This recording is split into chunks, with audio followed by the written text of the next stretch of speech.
হযরত মুফতি শফি সাহেব রহমাতুল্লাহ আলাই এক বুজুর্গের ঘটনা শুনিয়েছেন যে জৈনক আল্লাহওয়ালা বুজুর্গ কোথাও যাচ্ছিলেন। তখন কিছু লোক তার সাথে হাসি তামাশা করতে লাগলো, যেভাবে আজকাল সরল সহজ বুজুর্গ ও মৌলবী সাহেবদের সাথে লোকেরা করে থাকে।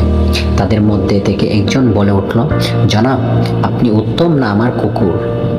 লোকটির প্রশ্ন শুনে ওই বুজুর্গের মধ্যে কোনো পরিবর্তন আসলো না এবং তিনি সামান্যতম বিরক্ত প্রকাশ করলেন না, বরং স্বাভাবিকভাবে উত্তর দিলেন যে আমি বলতে পারছি না আমি উত্তম না তোমার কুকুর, কেননা আমি জানি না আমার মৃত্যু কিভাবে হবে।